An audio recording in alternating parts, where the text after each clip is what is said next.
dream made out of stainless steel. Live your dream. Now here we go.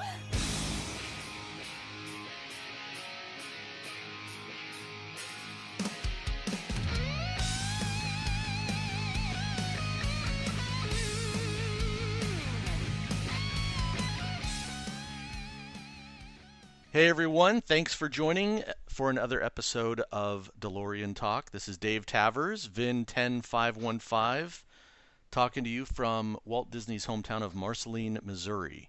It has been a great time for me moving out here to the Midwest. People here are super nice.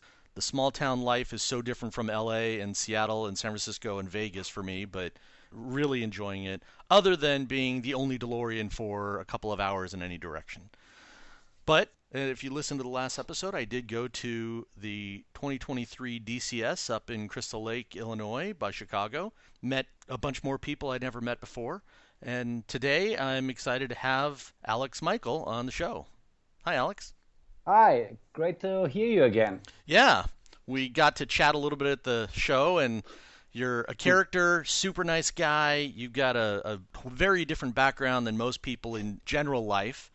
And one of the things that stands out about you is that you were not one of the 90% of people that got a DeLorean because they saw Back to the Future first.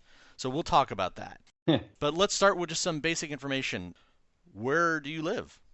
I live in Germany, about like 20 minutes outside of Munich. And you are a world traveler because you're in the music industry. Yeah, I mean, I travel a lot. Let's put it that way. Like, I actually I've just been to the States before DCS in California, which was nice. A couple of my friends were playing in San Diego, Santa Ana, and at the Whiskey in Hollywood. Nice. The only bad thing was like I had to drive a Mustang, which is Alexx Michael doesn't drive an effing Mustang. no. You've heard that story, right? Yeah. Okay. I saw that, and I can totally relate to that. And it's like, no. As a rental car, it was okay, but like, Jesus, there were already pieces falling off the damn car. Oh, well, maybe that was just a rental. And everything is so cheap about it. I mean, when you compare it to like the Camaro convertible, because they gave me a convertible. I was like, I'm by myself. I don't have a lot of luggage with me. So, okay, that sounds like fun. But like, just like the small things, and there was always a massive difference between Chevy and Ford. Like the not existing quality that they have at Ford. I don't know if it's good or bad that they didn't have a DeLorean at the rental office. Probably would have been rented out. Almost would have happened in like 82, which is crazy enough. But then like, some government sources made sure like, no, let's stop that. Yep. Yeah, and we're going to talk about your book, which is Looking Inside, The Stainless Sensation by Alexx Michael. Beautiful, beautiful book. We'll talk about that in a little bit. I love hearing people's DeLorean stories.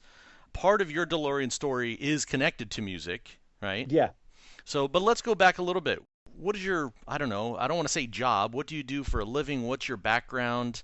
What is it that you do? Well, I do a lot of things. I mean, like I play in a band called Shameless since like a very long time. And then I also play with Sheree Curry, who used to be the lead singer in the Runaways back in the 70s. But she's still rocking, and we toured in the UK and Scandinavia. And the coolest thing was that we played Belfast on the anniversary of John's passing. Wow, nice. So that was really cool. And then the next day before we left, we went to the old factory and just took a photo outside. But I also had guitar picks made for that show that showed like a DeLorean on one side and then me. It was kind of like a photo thing, like me inside of a wheel pretty much on the other side. But like people loved them, So yeah. I thought, I bought one of your books at DCS and you gave me one of those pics, so I'll put a photo of it on this episode page as well. Oh, cool. So you are a musician. You do world traveling. Like I said a second ago, you're one of the few people that didn't want to buy the car because of Back to the Future. How does that start? Go all the way back to the beginning when you first learned about the car. What is that story?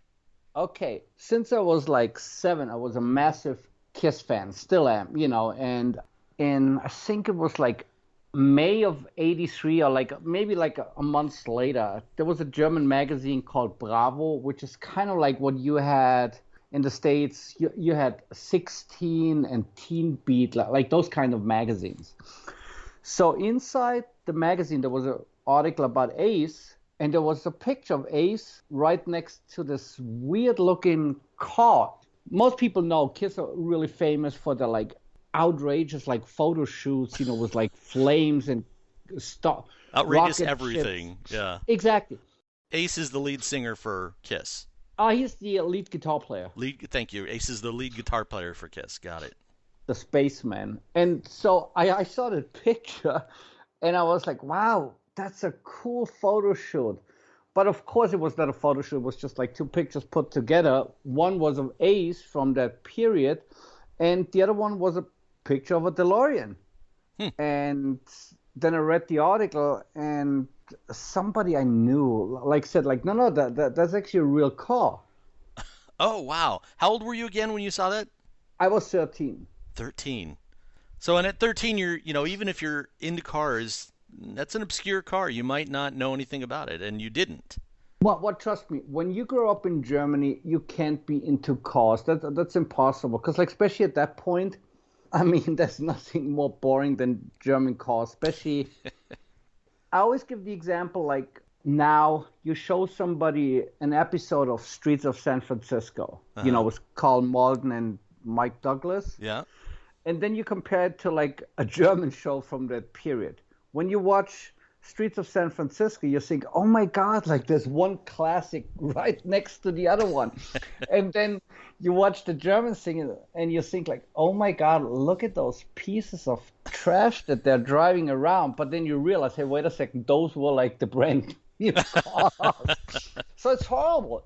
At that age, I mean, like the only car that I was into was the Batmobile from comic books. Because like when I was 13, I knew the Adam West, the movie. I didn't even know there was also a TV series of the 66 Batman. I only knew about the Batman movie because like we had a movie theater here in Munich that would always have this double feature of the Kiss movie, Kiss Meets the Phantom of the Park, and either Batman or Rocky Horror Picture Show. Wow. It's still like to this day, I always have to laugh because like, I mean, I got into Rocky Horror Picture Show when I was 9. So, Man. and then showing it to other friends at the same age, and they were like, they just looked at me and were like, what the fuck did we just watch? Especially because they never translated the movie into German. So if you didn't understand English, you were Right. The visuals were enough. Yeah. Yeah, visuals for like a 9-year-old guy or girl were like, what the hell is he showing us? Yeah, exactly. So you knew about the Batmobile, and that was your main car, and then you see this picture of Ace with the DeLorean in the magazine. Yeah, and I was like, Jesus, what is that? That is like incredible.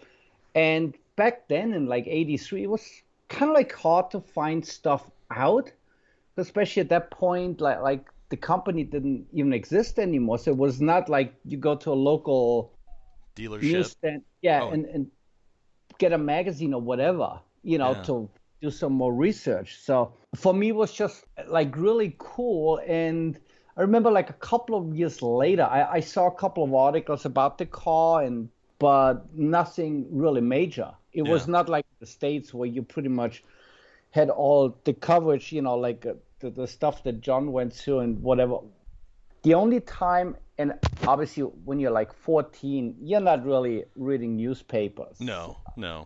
Or following drug cases, yeah. Oh, yeah, exactly. I mean, that was just, but funny enough, later I found the German articles about that whole trial, and none of the press really said anything bad about John. They just said, like, what a shitty organization the FBI is for doing that. Yeah. Things haven't changed much. No, absolutely. And then like when I started to get more into cars and stuff, because like it was all in when was this? Like 92. I went to the States. Oh, actually it was 93. Went to the States and I was supposed to stay there for like 2 weeks. But at that point I couldn't get a rental car because I was only 23. So my friend told me, well, you can drive my dad's Cadillac. And I was like, holy shit, that car is like twice the size of my horrible VW crap car that I had at the time. And I never even know about automatic cars. Oh, So, wow. because here everything was manual. Yeah. And then he said, what, just forget that you have a left leg and let's try it here in the parking spot. It took me like 2 minutes and I was like, okay, I know how to do this. And then I drove that Cadillac, and it was an old one. It must have been like from like early 70s or something. Okay. And I was like, I'm never gonna go back to those shitty German cars. So when I came back, I sold the VW and I bought a Trans Am. Wow. How old was the Trans Am at that point? The Trans Am was like from the God, like it was a second gen. Okay. It was still an 80s Trans Am? No, it was more like a 70s. Okay. 70. It was not the Bandit version. It was the 79. Well, actually, like Bandit too, but like more like Okay. it was a Formula in silver. And what I liked the most about it was the interior was bright red. And I remember showing it to my mother, and she said something like, "Oh my God, that car looks like it belongs to a whore." And I was like, "That's perfect."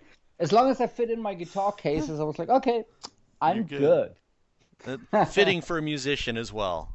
Yeah. Yeah, exactly. You know that. So you drive the Cadillac, you get hooked on the American cars, you come home to Germany, you buy a Trans Am. How soon before the DeLorean kind of makes its reappearance in your life? I think like 2 years later, I was on tour and I met, how do you say that? I met a new friend. Let's put it that way. Okay. And after the show, I stayed at her place instead of the hotel. And the next day we had a day off. So we were just like hanging out there. And then she was like, oh, do you want to watch a movie? I was like, yeah, sure. Why not? And then she tells you about like, well, have you ever seen Back to the Future? I was like, nope. What is that? Because like in the 80s when that movie came out, I was just like always busy with doing other stuff. So I was not really looking for new movies or something. Yeah. So she puts the movie on and I'm like, you know, and then the famous scene on the parking lot comes and I'm like, oh my God, they used Ace's car for that movie. That is so fucking cool. Because for me, I mean, like, I totally get the thing was like, you know, how people got into the car because of Back to the Future. 'Cause I guess the same as like how some people got into Trans Ams because of Smokey and the Bandit or Knight Rider. Yeah. You know, which still doesn't mean that David Hasselhoff should ever sing, but Or the Batmobile, right? You see that in a movie, that's as a kid, that's what you connect with. yeah, but like You're 26 the first time you see Back to the Future. 25. 25. Yeah. And your first reference is, oh, they used Ace's car. Yeah.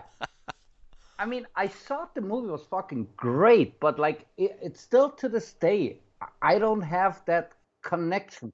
Yeah. Like I understand it when I see people like, you know, like doing the time machines and all that stuff, but then I'm like, can somebody just take all that stuff off and leave it how Ace would drive it? So at that point, you are watching Back to the Future with this girl that you met at a show. Yeah. What happens after that?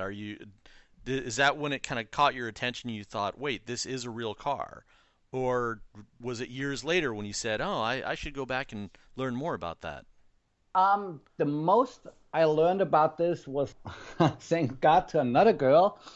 I was dating this dancer, let's put it that way, and from Bedminster, New Jersey. I met her. Say that again. Batman in New Jersey? No, Bedminster, New Jersey. Oh, Well, Bedminster. In Bedminster. Okay, in John's backyard. I know, and like, 'cause I met her at a Kiss show, Wells, and we somehow, like, you know, we were driving somewhere, and then she said, like, that's the house where John DeLorean lives. Oh my And I was like, gosh. oh, and I was like, really? For me, that was like, that's unbelievable. And then, like, there was a dealership, like a, used car place, like in Jersey, somewhere else, like 10 minutes away. And they had a DeLorean there. Wow. And it was super cheap. I remember it was less than 15,000. Oh wow. Yeah. And this was, let me think, must have been like spring of 97. Okay. And the car like looked completely fine, but like at that point I was just like traveling all the time, and so I was like, and I thought about like buying the car and leaving it there because I was always there, but then like her living arrangement was not the best. Like she didn't have a garage or anything, and I was like, no, you can't buy a car like that and then leave it Leave it outside. outside. Yeah. Yeah. Oh my God, especially in the winter in Jersey there, I Oh, remember yeah. it was like sometimes there was so much snow, like you couldn't even leave the house. So it was, okay, no, that's not good. So that's a good choice to not buy it then. All right. Yeah, but I still remember like it had the black interior. I don't remember Oh. if it was a manual or an automatic. That somehow slipped my mind. And no, but like I was definitely into it, and then there was just like afterwards there was just so much stuff happening, with like the music and all of that stuff. You were So busy. Yeah. yeah, and then I just didn't have time, to buy a DeLorean. And this was also at that point, like, I can only imagine that it was not easy to find parts for the car in like 96 or at any of those, the second half of the 90s. So just imagine that in Germany. Oh, yeah. And the internet was basically brand new. Yeah, So you had some mailing lists, but there wasn't a lot of information out there about crossover parts. And yeah, nothing, yeah. nothing. And it was pretty much like, well, like with the Trans Am, it was easy. It was Yeah. super easy because at that point, yeah, the internet, you already had access to like the simpler pages. And what I would always do is, a lot of our records we recorded in Orange County in California. And what I did was like, let's say like we would always start like recording at noon. But because of jet lag and everything, I would wake up at like 6 in the morning, and then I would just go to all the junkyards in the area and buy all the rare parts for Trans Ams, Firebirds, Camaros for pretty Wow. much no money. Because like here in Germany, there was a massive market for like the third gen Trans Ams, because like everybody wanted to have like a David Hasselhoff car. Right.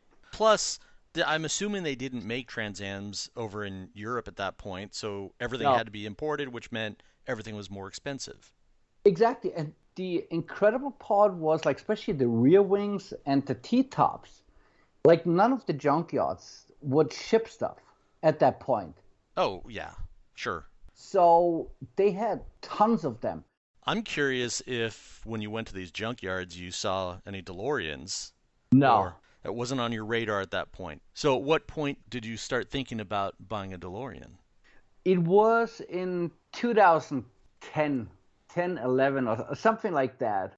But then it was still like, it was kind of on my radar, but I was more into like the history of the whole thing, like reading, like the books and like starting to watch all the documentaries and all of that stuff. And then it was just like it took another 8 years, until I was like, okay, because I just came back from a tour and I was like, okay, now it's time. I gotta get one. What was the reason that you said it's time to get one? It was actually like the main reason was like I wrote a song for a soundtrack for Susie Quattro. And when I got paid for that, I was like, okay, now it's the perfect timing to buy one. Extra Yeah, cash. Nice. yeah, exactly. Because I'm always like, with stuff like that, I'm not the fastest person. Because I also have a 1987 Corvette in gold. And that took me also over 5 years to get that car. Because I knew I didn't want any of the 84 models. And the more research I did, I was like, okay, only the 87 had the better TPI version, and this was the last year where they sold them in gold. So like this was like the best combination. It took me a couple of years until I actually found one. Wow. And with the DeLorean, that was actually like pretty fast. Like once I knew, okay, I gotta pull the trigger, then I did some research, found someone in the States in Ocala, Florida. It's like a really small town, like 40 or 50 minutes away from Orlando. And that's where I found the car. Did you find it online or through a friend? I found it through a guy I know in Holland, because like he was always going to the States, and he talked to that guy because the guy actually had two cars. One was a manual with only like 5,000 miles on, but funny enough, that car needed way more work than mine. And mine was an automatic and had the white stripes on. I was like, okay, that's exactly what I want. And like it didn't have rust on the frame and no dents. And I was like, okay, everything else you can fix. Yeah. Did you know that you wanted a wide stripe automatic, like before you went looking? Did you have a checklist, or did it not matter? Well, kind of, because like I'm not in, since like that Cadillac incidents like in '93, I never went back to driving manuals. Oh, wow. You got hooked. I still don't like it because I always feel like it's extra work, and like I'm like a driver, like I just like to drive around like like small roads, like country roads and stuff like that. And to be honest, my automatic, I mean, I just saw it today, like it drives great. Like the only thing we did right in the beginning was like to replace the computer, the automatic computer. Sure. That was the only thing. And since then, I mean, I know this guy that has like an 82 Corvette with the California specs, with like that way strict catalytic system. Yeah. And that Catalytic Corvette, converter and all of yeah, the smog stuff. exactly. And there's like, I actually think the Corvette is slower than the DeLorean is. Oh my gosh. Yeah. And even if it's faster, if you try to drive a Corvette, one of those third gens, through the mountain roads and stuff, you're not going to get far in that car. It's like when you compare it to my C4, for example, or the DeLorean, the handling is so terrible. It's I mean, in the States it's different because you have all those straight long roads, so like you don't ever have the chance. Right, right.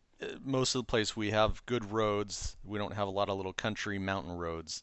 So going back to Ocala, so you know a guy from Holland who says, "Hey, there's one for sale in Yeah. Florida." What was that story? No, he got me his email because like he already said he is buying the other one. Oh, your buddy from Holland was buying the manual. Yeah, exactly. Oh, Because like, and it was crazy because like he paid like 10,000 more than I did, and just because it only had like 4,000 miles on, but like I know he spent so much money on getting that car right because that thing was just sitting. yeah, for too long, not being driven, not being taken care of. No, everything needed to be redone, and mine was the one that he always drove. That's Oh, also there you go. That's the old adage, right? With the DeLoreans, you have to drive them or else they start to degrade. exactly. I mean, like, well, let's be realistic. He didn't go on any crazy road trips because the guy is already like now he's like 86. Wow. You didn't buy the car to have it in the U.S. You bought it to send it back to Germany, right? Yeah, So how and did that happen? What was the process for that? well, shipping cars from the States to Germany is actually super easy. I mean, I did it a lot of times, even before the internet was really mainstream. The first car I imported from the States was like in 97 or something, which was a Daytona pace car Trans Am. All you need is like a good shipping company, and when the car arrives here, you do the customs, which is like you have to fill out a couple of forms, and it's not a big deal. But then on the other hand, I started to import and export stuff from the States when I was like 12. Oh my gosh. So you were used to it. It wasn't a big shock. So No, it bringing was over a DeLorean was no different than bringing over one of the other cars. It's pretty much the same as like buying like some vintage Kiss dolls. Just like the package is bigger, but like in the end, there's not that big of a difference. You just have to do a little bit of research when you do it the first time, like with everything that you do in life. I mean, Right. like when we were kids and we didn't know how to go to a store, and you learn it. And even with my first car, it was not a big deal. It was like a Good. day of work, and I was Did you come over here to Florida to buy it, or did you buy it sight unseen? I bought it on scene because like my guy was like, the car is great. Needs a few little things because like it had some disco lights, like that was like combined with some alarm system, like like typical 80s crap, like the bezel of the license plate in the back had all those little holes drilled in with like green, red, and yellow lights. So that was custom modification that he did. Oh my God, yeah, the and it was just like, but I mean, the guy drove it all the time. I mean, not on long trips. He was pretty much just like driving it Sure. around in Local. Ocala. Yeah, But it was loved, it was used, and yeah, it was time for him to get rid of it. So awesome. So you bought it, got it over to Germany. What yeah. happened at that point? Then I picked it up in Amsterdam, and at that point, because I was not 100% sure if really everything was fine, since the guy never took it on any longer trips or whatever. And also in Germany, you first have to register it Uh-huh. before you're able to drive it. So I had it shipped from Amsterdam to Munich, and then I did the typical, like the German paperwork, which was funny because like that idiot, said something like, "Oh, you need the European taillights for the car," and I was like, there are no European taillights." And he Oh, was like, that's "No, funny. I know there are." I said, like, "Yeah, there were two prototypes in the UK, but those are like in private hands and they were never available for anyone. So this Yeah. is Oh, how what the funny. car always had, and it will stay like that." Yeah. You know? Did you personally know any DeLorean owners at the time that you bought your car? Not really. You didn't have any buddies other than your buddy in Holland who bought at the same time. Yeah, exactly. But in When Germany, I didn't know anyone. so you get it home and you don't have anybody to hang out with, to ask questions of, other than using the internet, and you just had to figure things out on your own. Yeah, I mean, like there's a German board, like how do you call it, like a forum? Uh-huh. Message board. Yeah, which is so outdated. Hmm. It's like using an 8-track in your new Tesla. Oh, that would be a funny picture.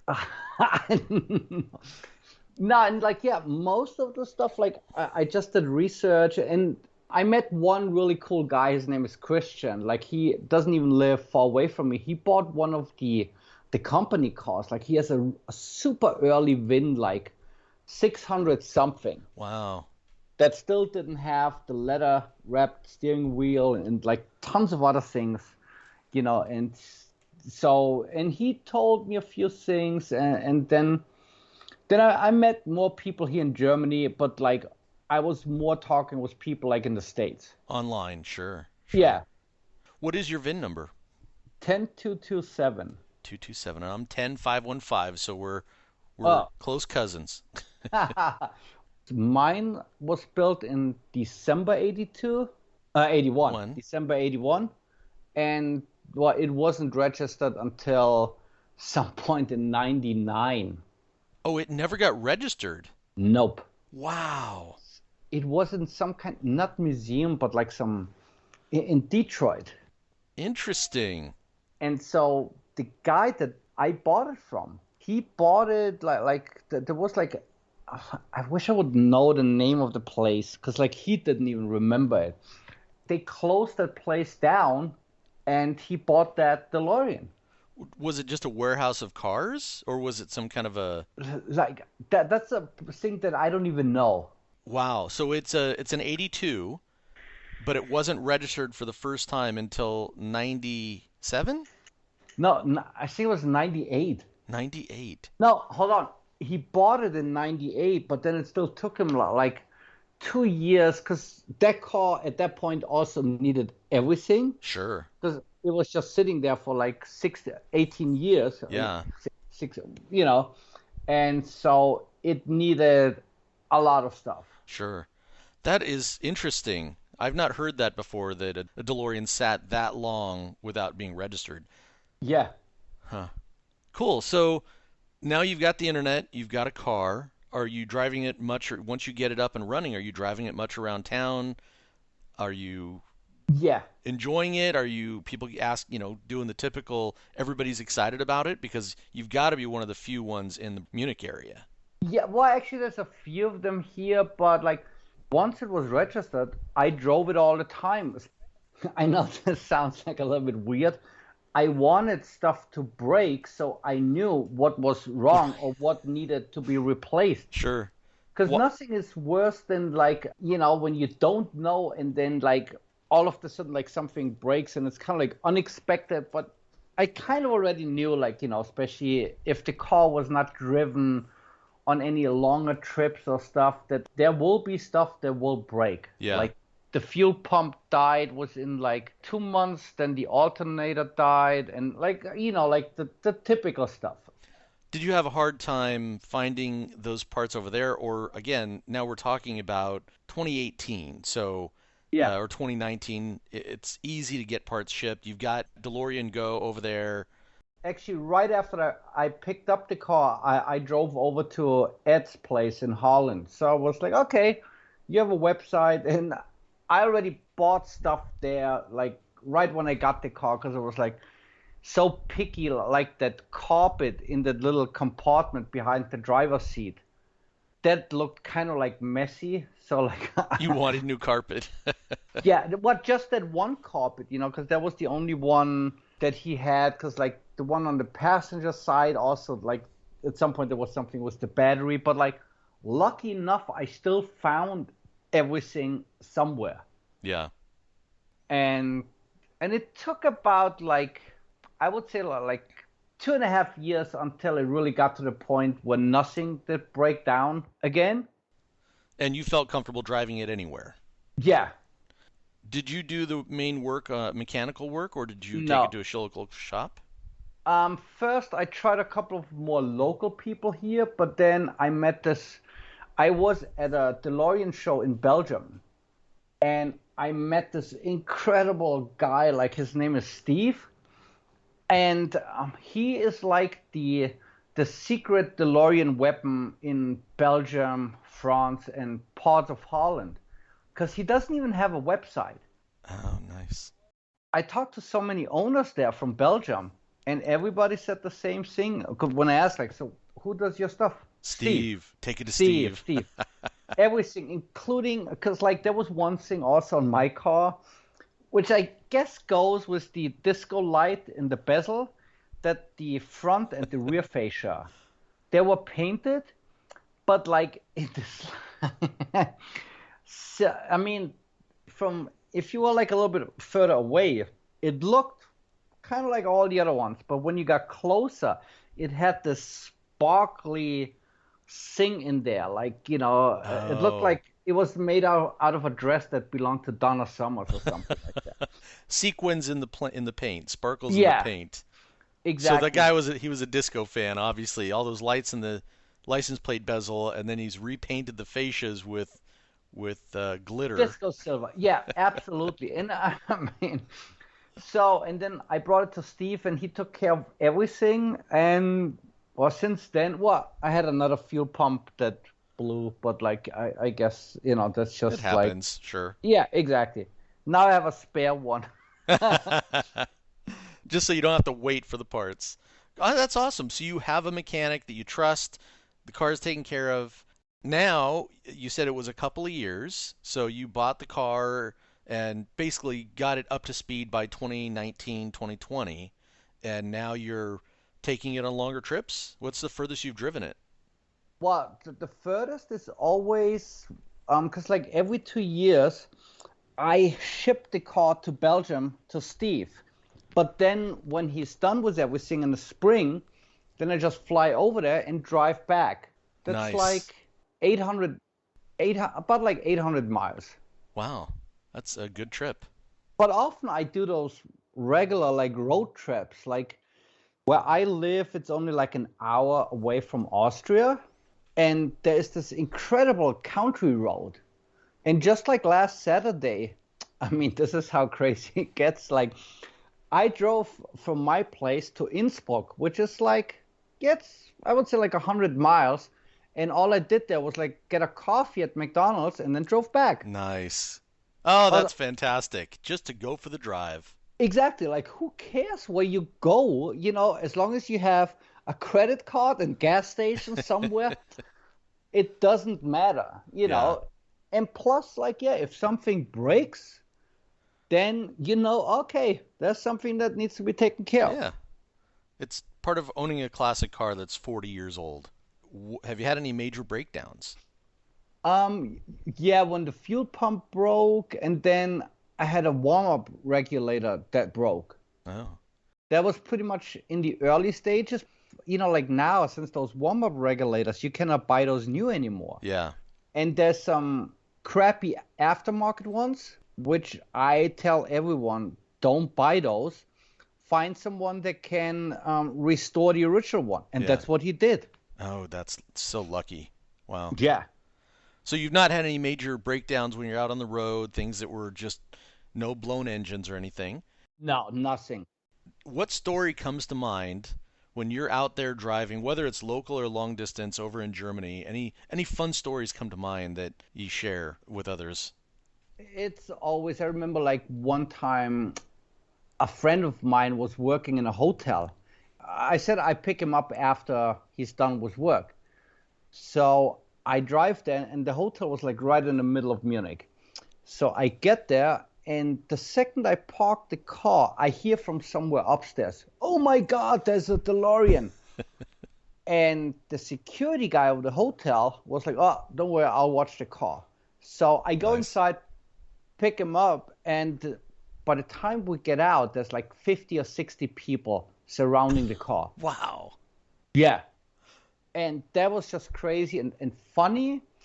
There was an American car show like just a few weeks ago in a farmer town close to where I live. So I wanted to go there, and then the security guy of the place says like, sorry, but Japanese cars are not allowed here. And I was like, so what do you think it is? And he's like, well, that's a Suzuki. I know that. I was like, what? Suzuki. Yeah, I know. How did you convince him that it wasn't an Asian car? No, I was just laughing. I said like, because it was just hysterical, and plus it was hot anyway. And I was like, you know what? Like, I'd rather go somewhere else. Oh, so you didn't even go into the show with the car? No, because also when I got there, I noticed that like the place where the cars are is like this weird sandstone crap thing. So if you bring your car there, because I looked at some of the other cars and they already look like they've been sitting there for like a year. So I was like, no, man. I'm not gonna do that, because then it takes me like 2 days to clean the car again. Right. I was like, no. Still, You know. Alex, that is a funny story, and sure, it's a Suzuki. I've argued with people when I lived in Anaheim in Orange County, California. I went to pick up from a Craigslist ad garage door opener somebody was selling.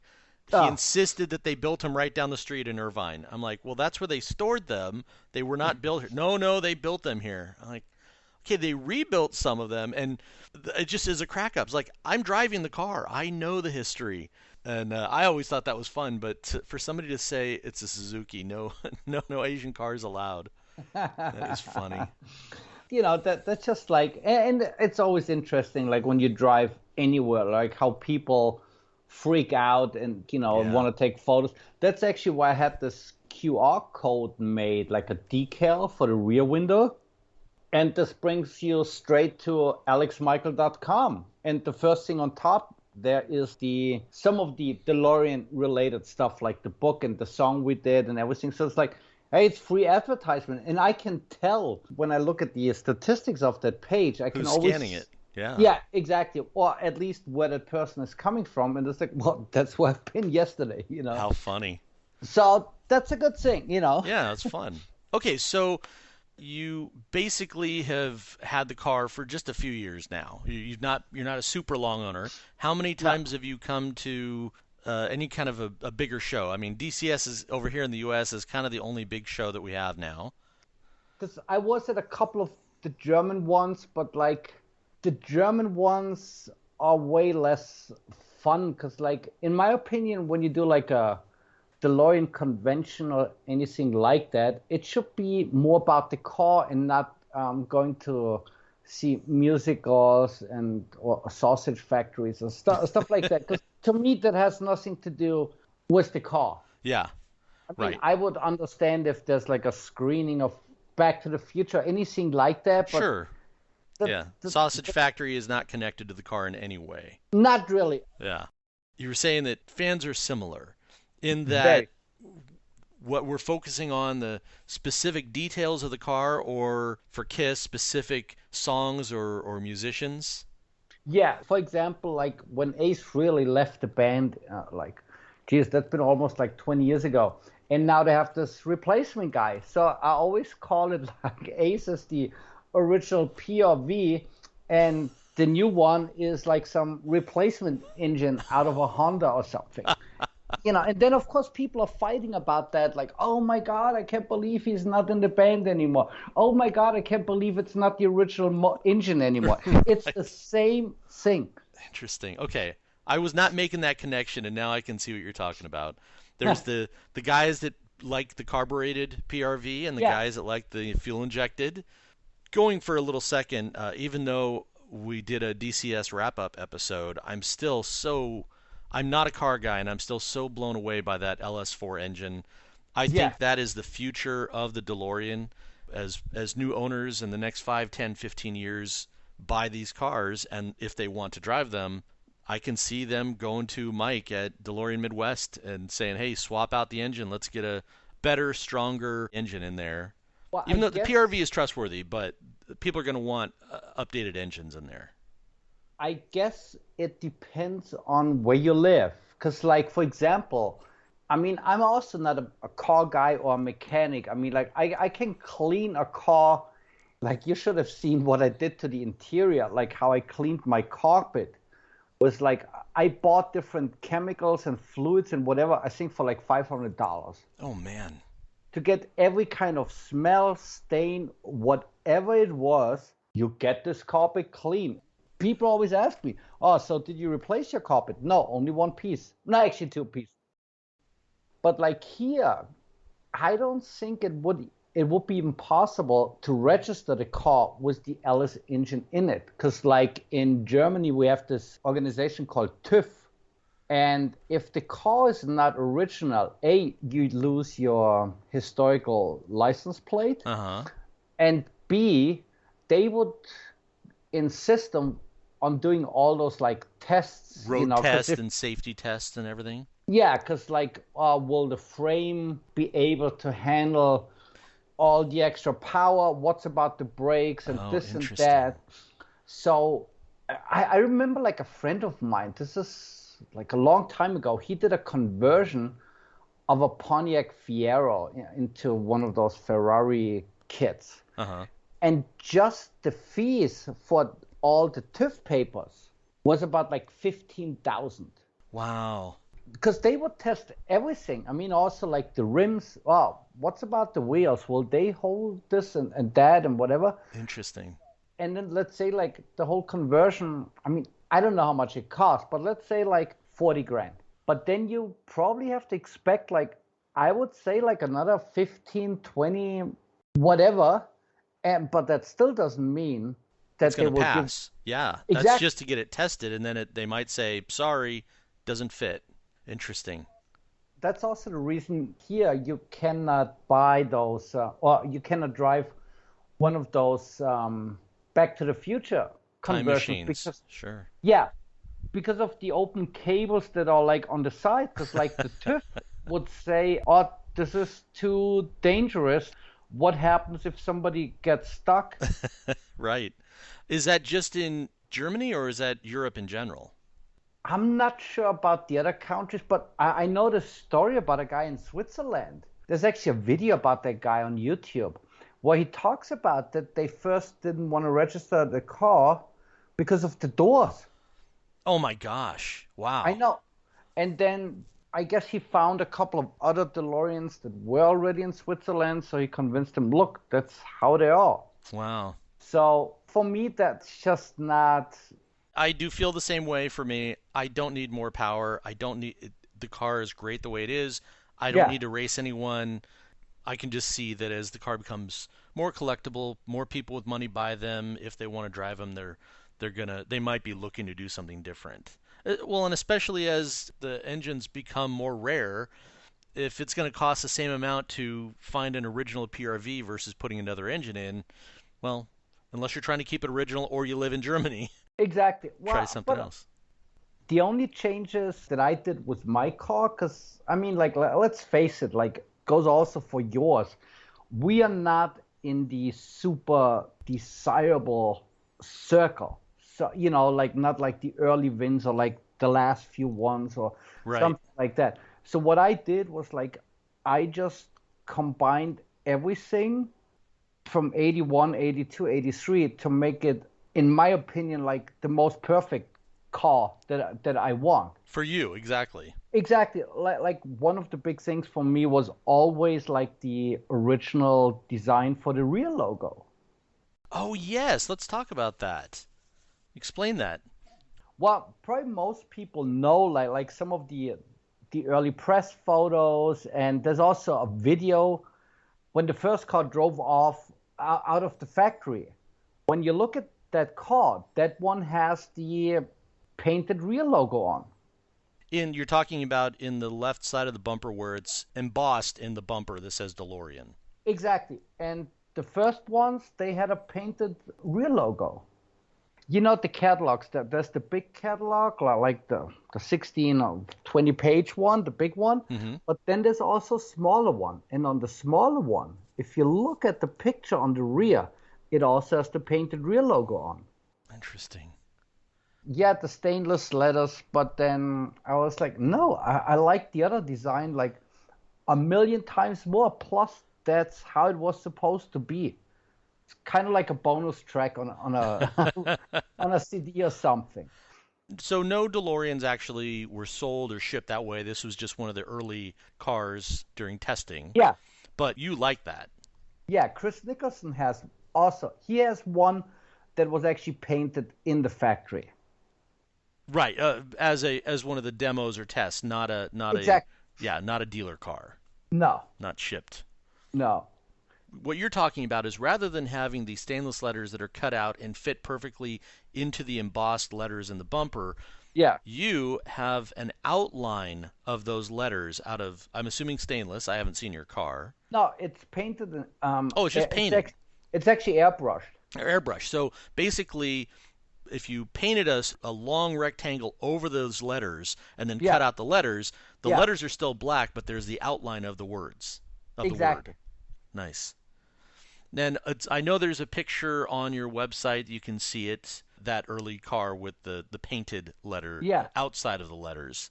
yeah, Got it. So that's what you have on your car now. yeah. And also, I replaced the hood because, like, my car missed the grooved hood, like, just 2 days or something. And Ed from Holland, he had an extra grooved hood. So I bought that one from him.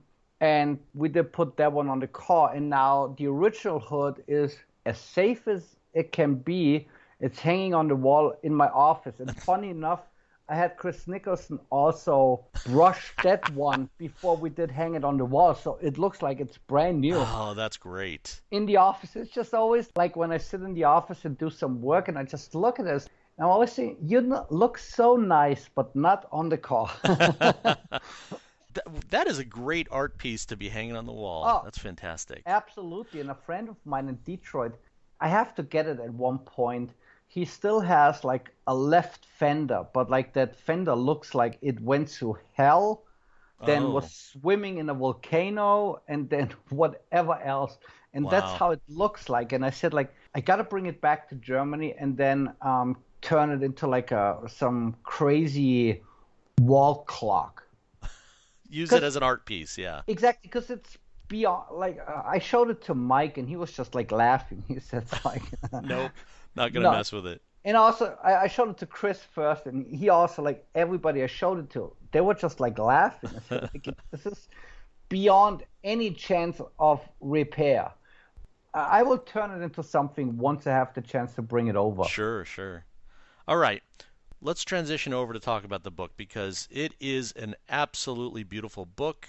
It is called Looking Inside the Stainless Sensation. The website is what? How do people find it? It's DeLoreanBook.org. Great. How did this start? Because I know I had heard about the book. I didn't expect you to be at DCS. I bought a copy from you. You signed it. That's great. And I don't know the history or the backstory of it. I know nothing. Well, this was even before I bought my DeLorean. I was so fascinated by the story, and a lot of things, in my opinion, didn't make any sense. Like that videotape, for example, because you can tell like it's been doctored and cut and everything. You're talking about the FBI video Yeah, with John in the hotel room with the suitcase of exactly. drugs. Yeah. Yeah, exactly. That he didn't bring, or and Right. That also they didn't want brought to. and didn't touch. Yeah. Exactly, and also like there was this interview with Howard Weitzman, his lawyer, and this was like a long time ago, where they asked him about, well, but you see him in that room, and he's laughing and saying like, oh, it's better than gold, and Weitzman said, that's what I told him to do. He said like, don't confront them because they assumed those guys were mafioso, drug dealers, whatever. So Well, they threatened to kill his daughter if he didn't show up exactly. to the meeting. Yeah. Exactly. And he went to the lawyer before he went there with the names and records of phone conversations and everything. Yeah. And then, of course, you have to play along. I say that all the time too. There's the letter included in one of I can't remember which book it is now, but he has the letter from his lawyer that says Yeah, basically, I'm going to go and play along with this because they threatened to cut off his daughter's head and mail it to him if he didn't because he tried canceling the meeting and they said, "No, you're showing up." I even heard the audio of that conversation where they threatened him. It's insane because, like, my DVD player broke with that DVD inside, so I have to get it again. There's a documentary about the guy from Hustler magazine. Yeah, Larry Flint. Yeah, Yeah. Larry Flint. He bought that all that stuff. Yeah. Exactly. And so in that documentary, you hear part of that conversation. Wow. Yeah, and like all those things like got me so interested in the story and all of that. And then I got already my hands on a lot of like interesting documents. And but I was talking with Barry Wills all the time. And I asked him, "Did you ever go to the National Archive in London?" And he was like, "No, because like at that when he wrote his book, everything was still under lock." So I was like, "Okay," but that was a couple of years ago. Let me try. So I called there and said, like, I need those files and this and that, and the woman was like, "Yeah, no problem. Like, you just have to register and send us an email which files you want, and we prepare them for you." And then you can come and she said like, yeah, but you cannot take them with you, but you can scan everything that you want to scan. Wow. And I was like, so I went there with like three of my friends, and within 4 hours we scanned a total of 6,000 pages. Wow. We all had iPads or iPhones that have that scanner app on it. Yeah. And I told everyone, okay, don't drink anything before we start, don't eat whatever, so we don't waste time going to bathrooms or whatever. Picked up the trolley with those stacks of documents and started, boom. And we finished actually, I think, like 6 minutes before they were ready Closing. to close the place. Wow. Now, at that point, I'm sure you got distracted looking at some of the stuff, but you're just trying to get stuff scanned so that you can look Yeah, at it later. Did you have the intention of writing a book? yeah. Okay.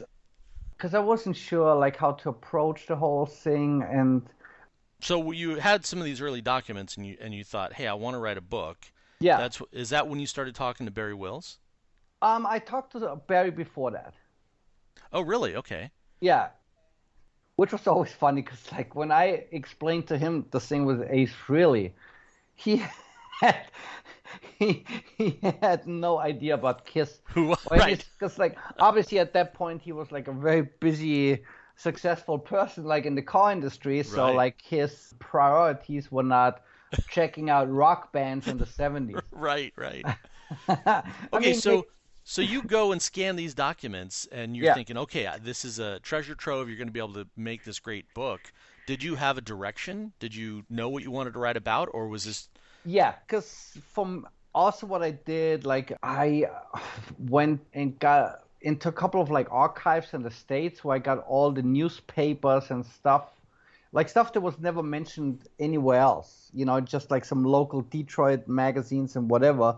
So I found so much information, and then I was lucky to purchase the Elsa archive, the picture archive. I don't know what that is. Okay, DeLorean had one photographer that took all the images in the factory and, when they built the factory of the cars on test drive, when they built the gold ones and everything. And at some point, that guy retired and then he sold it to someone else. But that guy also retired and then I bought the archive. Wow. Congratulations on that. I'm so glad it went to you, somebody who's nice and passionate. I'm so glad you got that. That's Oh, great. thank you. Yeah, because it's also like, I mean, like in my office, I'll send you some pictures later. Like one of the walls in my office is the side of the one of the parking lots in Belfast, with all the DeLoreans. It's like my whole wall is that image. Oh, that is so cool. Wow. I did not have any clue where you got the pictures for this book because it's so many that have never been Yeah. shared anywhere before. Plus, I found some people. I mean, like, it's sometimes everything is in front of you. You just have to look out for it. Like the Yeah. picture on the cover, there was a small Boston magazine, a newspaper. It had the picture in the article of like at some point 82. And I was like, oh my God, that picture, that's the best picture I've ever seen of a DeLorean. Like those young kids, like, especially none of them thought about, oh, what's about the company or this or that. You just see the excitement in their eyes. And I looked for the photographer, but like he died. So I found his daughter on Facebook and I contacted her and I said, like, do you still have those images? And she was like, oh, let me have a look. And I called her and explained the whole thing to her. And I was like, oh my God, this is all so crazy. And then a couple of days later, she got back to me. It's like, yeah, I found a binder that said DeLorean, and I'll send you all those pictures, and you Oh, can use wow. them. Wow. And she was so excited because obviously I sent her a copy when the book was done, because I actually, where you see the photos, there's also like a little section where I talk about the photographer. Her dad. Yeah, exactly. And she was like freaking out about like, oh my God, like nobody did this before, and like she was, and I was like, that made my day, like just because I saw that picture and I was like, this is so great, but then also to later find out that like how much it meant to her and her brothers and everyone that like her father was actually mentioned somewhere and not just his name in the credits. Yeah. Oh, that's very nice job on that. Very nice. And also, when I saw the picture, what should the title be of that book? And then I saw the picture, I was like, Looking Inside, end of the story. Like, there's no better title because it fits the image of those kids looking inside the car On the cover, and yeah. the book looking inside the history of the company. Yeah. Because I always felt like everything has to go together. I mean, I guess that comes from my music background because also, I mean, the case for the book, you cannot imagine like what a pain in the ass it was to the printer because I said like, no, it has to look like stainless. It's hard to print stainless paper. Yes. Exactly. And then, well, my original plan was like to actually make us Steel a case. case. Yeah. Yeah, but like when I saw the expenses for that, I was no. Yeah, twice the cost of the book just for a case. Yeah. And then also like when I got the first prototype and I looked at the spine of the book, and I still have that prototype, and I was like, oh my God, this is all wrong. If the case looks like a DeLorean, then like the spine has to look like the grill of the car, because otherwise it doesn't make sense. And then we changed it like last second pretty much to the spine that it has now. Uh-huh. Wow. And I said if I do another one, then of course like the case would have to have the white stripes on. Oh, nice. Because I'm such a fan of the white stripes, and That's awesome. When did the book come out? it came out in December 2020? that's when we started the pre-orders. I shipped all the books in March of 21, because some people asked me before, like, oh, you should do an earlier pre-sale, but I'm always paranoid that something could go wrong. And I've seen it with bands. Oh, yeah. Seen it with other people that want to release something. They take all those pre-orders for a year or two, and then something happens, and the guy is bankrupt. Right, and then you don't get your money back.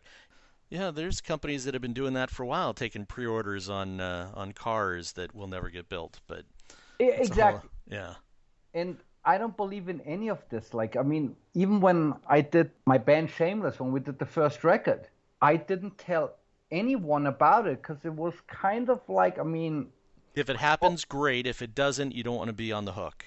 yeah, 'cause especially like back then, it was like, I mean, before I was like a local musician here in Munich, and then like to make like a public announcement that I will go to the States and record a record with people from Kiss, Guns N' Roses, Alice Cooper, and Motley Crue, everybody would have just thought like, this is nonsense. Like, you know, so I was like, no, let's rather shock the people with the announcement once the record is done. And I still believe to this day, like, that's the only way to go. And I only started the pre-orders on the day when I got the notification that the books were shipped to me. Because I was like, okay, the only thing that could happen now is like that the ship sinks. But then, like, you know, That's they out will. of your control. Exactly. So I was like, no. I love the story of the photographer's daughter. That's great. Yeah. Any other fun stories about writing the book or prepping it or selling it? Well, just the whole process of making the book. Originally, like I did the book during 2020. All the lockdowns, yeah. Exactly. So when the lockdown came, I was like, okay, this is perfect. Now I have the time. I don't have to leave my house. Nothing will distract me or whatever. And so I can just focus on the book. I mean, like I wrote most of the stuff already before with Barry. The biggest thing for me was also like to put it all in order. Because most guys, when they do a book, they just write it and they give it to some graphic guy, and that guy Right. puts it together. Some editor puts it together, and then you go back and Exactly. say, "Oh, that looks fine." Yeah. And I do also for my band, for Shameless, or like also for Cherie, I do all the artworks. I mean, with the band stuff, I write the songs, I produce them, and I also do the artworks. For me, it's always when I start something, it takes a little moment, and then like I see it in my head how everything has to look. And for me, the biggest thing was I didn't want to put out a regular book, because when you have a regular car book or whatever book, you know, you have a white page with writing, and then on the next page there's a picture, and this is how the book goes. And I wanted to make it like a tour program. If you remember, like from any, you know, like in the 70s, 80s, like, or even now, like the Kiss tour programs, for example. It's always this overflow of everything. Like every page is full. Full, yes. Yep. For me, the best example is always the chapter pages. When you look at a regular book and there's, let's say, chapter 6, it's a white page and it says chapter 6. That's all. It takes 1 second, or maybe like if your Yeah. eye's not good, it takes you 5 seconds to look at that page. And then you just flip it. Yeah. Exactly. And for me, it was like pretty much like all the chapter pages, I used the headlines of that year in regards to DeLorean and filled up that full page from top to bottom. So, and then I showed it to a friend of mine and to a neighbor of mine and said, okay, can you look at the watch or your clock, how long it takes you to go through that page? And both of them said something between like 15 and 18 minutes. And I was like, that's what I need. Nice. It's full. I wanted, I mean, like originally, I'm like Barry was just shaking his head. It was like, how much, what else you gonna put into that book? 'Cause he was like, yeah, it shouldn't be more than like 300 pages. And that was the original plan. But then I found this other stuff and this and that. I was like, no, I can't leave that out. Just at one point, it was like, okay, no, 500 is enough. And Barry is fantastic, and his book is fantastic, but that is a dense book. I mean, that is single space basically, and just pages and pages and pages of text. There's so much information in there. Yeah. It is hard to get through just because there's so much, but it's not as visually appealing as what you've done. And on the cover of your book, which I really like that you put it, at the bottom it says a scrapbook of Yeah. the most incredible story in automotive history. And that is what you're talking about, is it's not just a chapter page, it's not just a white page with text on it. Yeah, because I want to, like, words are good for certain things, but, like, it's not visual. Pictures tell stories. Yeah. And then there was just always, you find another person that has pictures from a dealership, and then somebody else that had pictures from when they installed the DeLorean logo at the dealership, and then, like, there was a party, and then this and that, and I was like, okay, you have to include that. And also for me, the big part was always to make sure that the pictures are big. I'm not gonna mention the name of the book, but there was another DeLorean book that has images, and it's impossible to tell what's on those pictures. I know. I 100% know what you're talking about. It's so frustrating because you want to look at the Yeah. detail and study it, but the pictures are so small, and the page is big, but they've purposely made the pictures so small that you can't study the photo. It's just an Exactly. afterthought. And that was my biggest concern, that, like, nothing should be like that in the book where you're like, what is that? I mean, like, the only page where I maybe made a little bit of a compromise was, like, the page about the toys, but that was just like, just to see it. I didn't want to go in depth of, like, oh, Sure. now here's a list of all the Hot Toys, Hot Wheels, Right. Hot Dogs. That's a whole whatever. separate book for somebody that's a toy collector. Exactly. Yeah. And also brings you back to the Future, because when some people said, "Wow, Back to the Future should have a chapter in it," I was like, "No, I don't think Marty or Michael J. Fox or any of those people worked in Belfast or at the DeLorean Motor Company. So why should they be as an important chapter in the book?" It doesn't make sense because the movie came after the company. Yeah. You know, that's like, you don't put cheese on the floor, you put it on the pizza. So for me, it was like, not to this, because of disrespect, but, like, I already had a hard time fitting everything into those 500 pages. Yeah. And then to fill it up with a couple of, like, time machines or whatever. And it's not needed. There's other No. books, there's other videos about that. Absolutely beautiful, beautiful book. Thank you. Anybody listening, if you don't have it, World According to Dave Tavers here, spend the money and get one, because at some point they're going to be out of print, and Yeah. Alexx is going to be onto something else, or the price is going to be twice as much to have them reprinted. I don't take you as even though you are a musician, I don't take you as the guy that's out there just trying to suck money out of people's pockets. It is a beautiful book, absolutely worth the money. You could have charged $200 for it. I'm glad that you didn't. I mean, No. really amazing. So thank you on behalf of the DeLorean community, for doing that book sincerely. Thank you. I mean, I have books that are, like, expensive, whatever, but I was like, no, the price of that book has to be $88. Right, right. I don't care, as long as I don't lose money, I don't care. And that's why I'm saying thank you. You could have done a very different thing. And I've met some other people. I mean, Barry and the European guys are all wonderful. There's some Yeah. people in the States, all they care about is how much money can I get out of these people. So you're part of the community. You're truly part of the community. You care about the car. You care about the people, the community. Thank you for making it for us. Oh, thank you. If you haven't bought one, DeLoreanBook.org, go order one. Don't put it off. I'm not getting paid for this. I bought my book, but it really is something that you'll want on your bookshelves for sure. And it's going to take a while to get through it.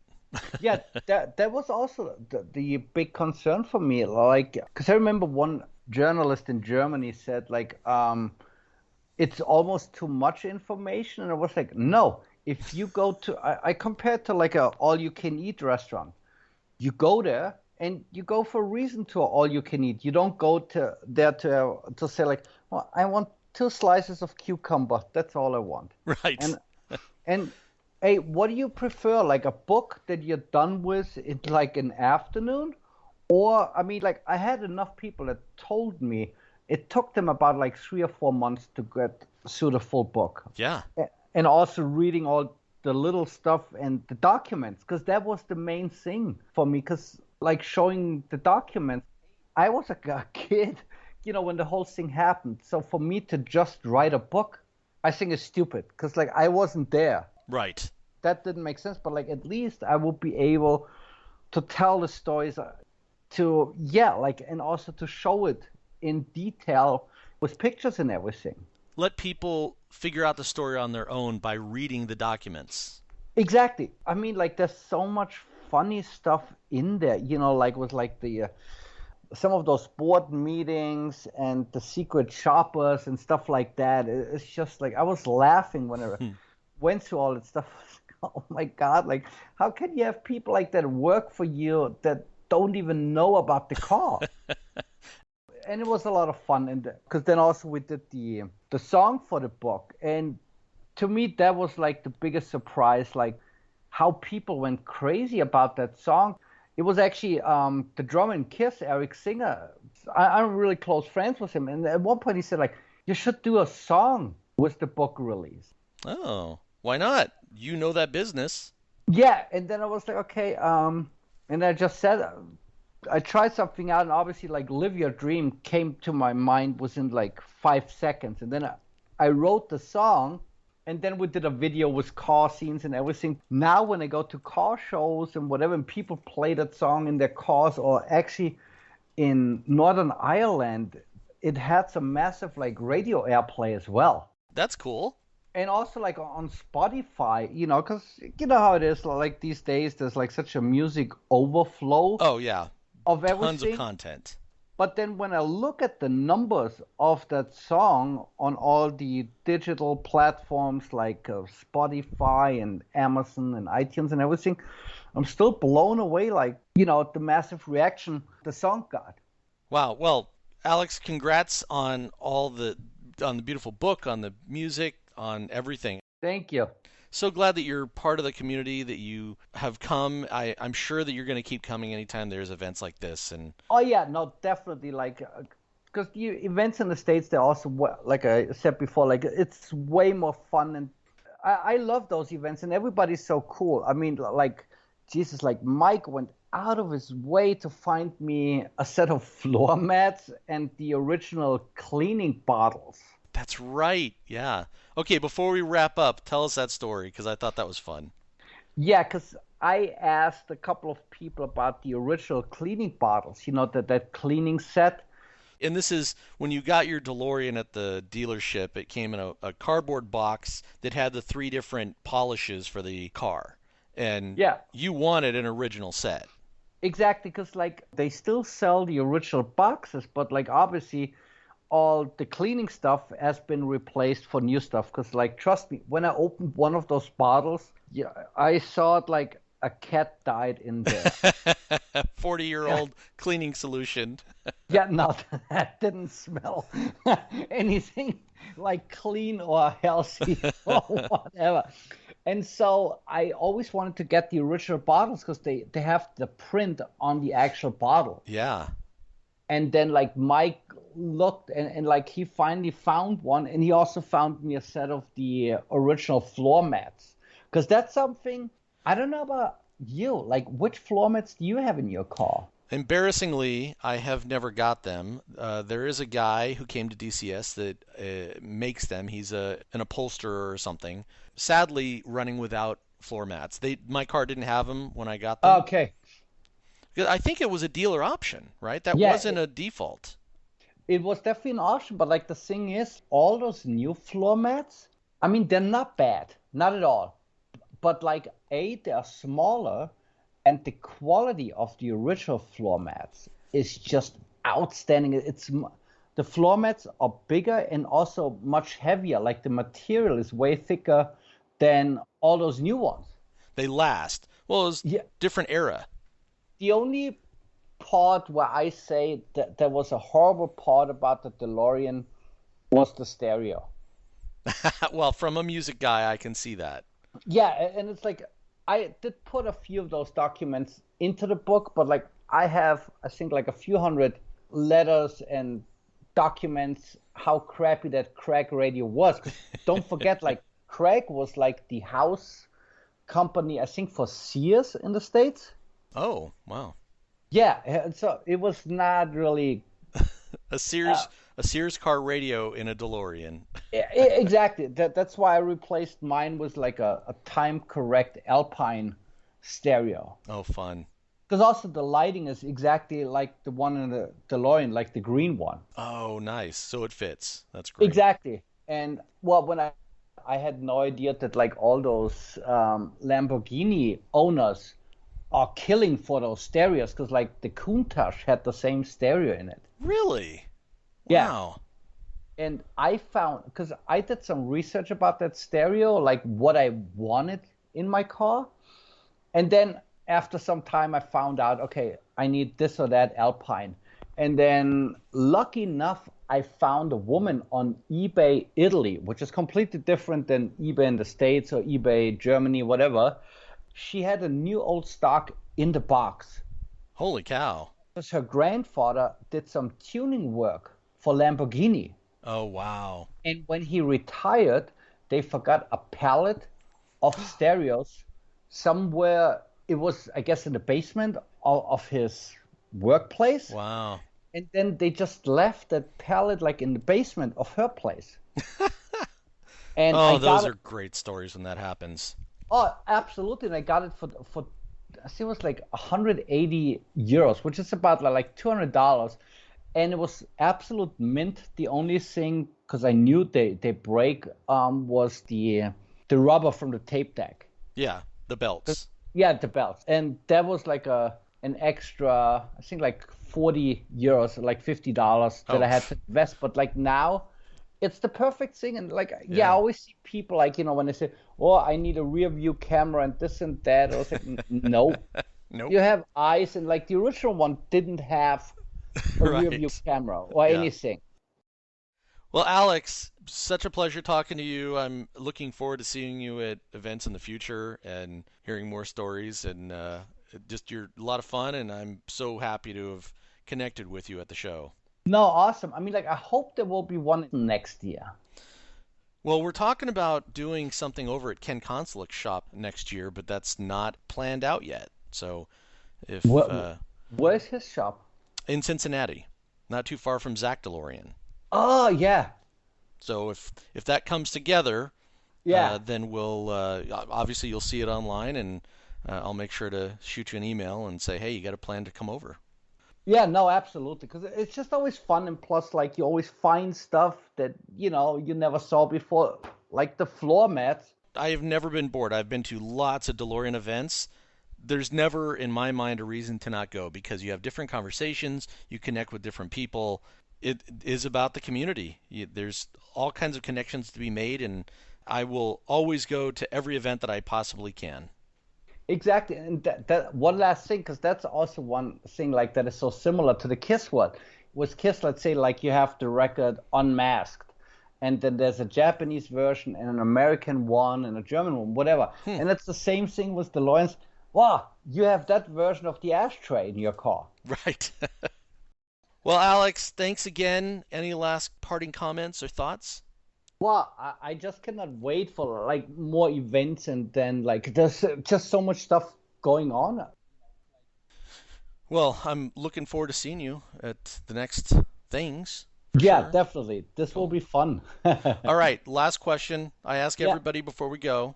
Right now, in your DeLorean, what's in the trunk?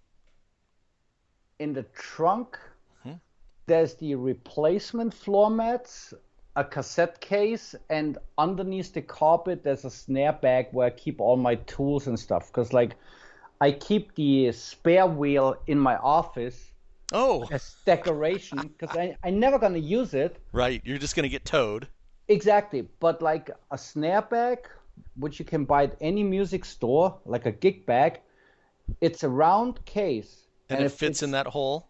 and it fits everything inside that you might need, like extra bulbs, the Wow. extra fuel pump, like a couple of tools and cleaning stuff, whatever you need, it fits in that bag. Alex, that is a cool tip. A snare drum case or Yeah, snare drum bag yeah, it's a fits soft into bag.